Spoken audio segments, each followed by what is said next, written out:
Hi, it's Jana, Mom Sorge again, for VEDA, 2016 video every day in April. Um, it's day 13. I am going to do a video for the day 12 and day 13 question, but this is just a little something extra based on my adventures. Oh, before I start, I don't know, there's words on my shirt. In case anyone is wondering what it says, I know the answer, I just wasn't listening to the question. That sums me up very well.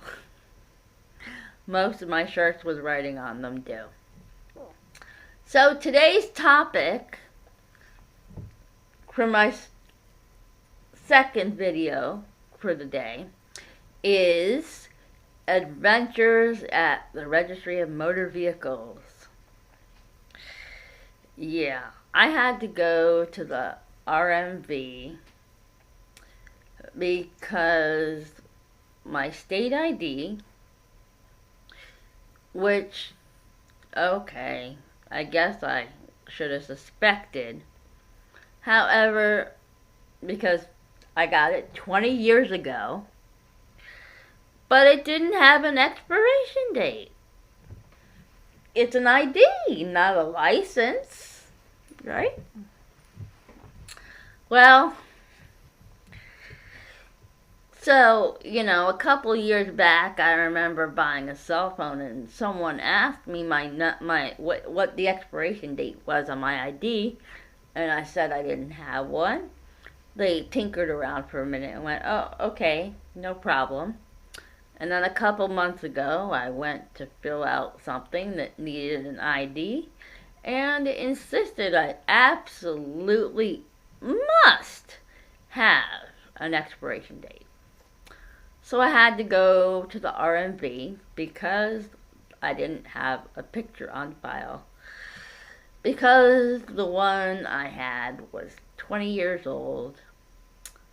So I had to go back. Well, I asked to get there at 1 o'clock. So I called the local bands, arrange the ride, and they come and get me. And they pick me up at 11:45. And so I end up getting to the RMV at 12:30, a half an hour before I even intended to be there. So I'd already typed the form up online and printed it out. So when we got called, it was quick. Well, except for the photo. That was challenging. We had to take it 3 times. The first time, my head wasn't in the picture at all. I'm only 4'11" if I'm standing.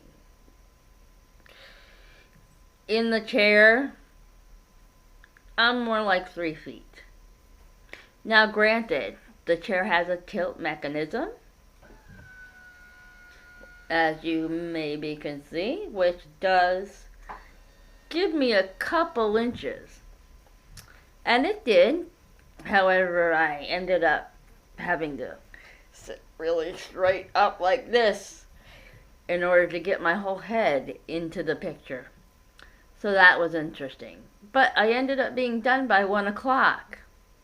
The transit system, however, was so overpacked that I still had to wait until my 4 o'clock ride to get home. And we then picked up and dropped off 3 other people between there and here.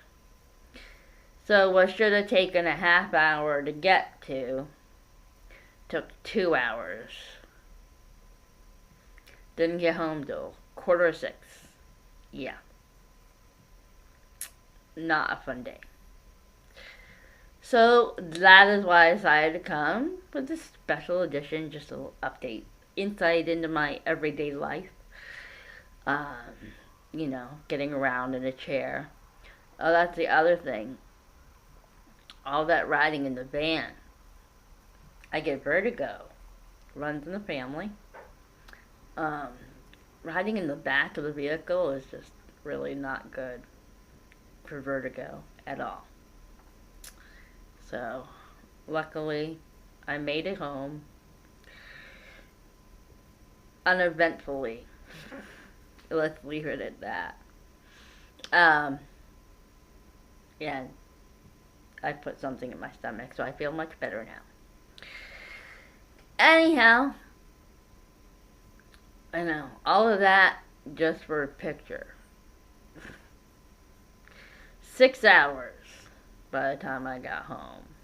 No, sorry. Yes, 6 hours by the time. From the time I left till I got home. And like I said, and the ironic part being, it only took me a half an hour to get my stuff done at the RMV. I planned 2 hours. I heard all these nightmare stories. And I get there, and I get called within 5 minutes. And aside from the picture issue, thought we were going to have to stand me up for it, actually. That really would have been an adventure, because I can stand and hold on to stuff, but my balance is not good, and I shake even more, which does not work well for a still photo. But we didn't have to do that, thankfully. But this is just a little bit of insight into my life and the life of someone who uses a wheelchair to get around. So that is why I put out the extra edition. So thanks for watching. I will, like I said, post day 12 and 13 questions. I just haven't gotten to them yet. So, I will see you next time. I know I ran a little long, but like I said, it was a little bit of an adventurous day. See you later.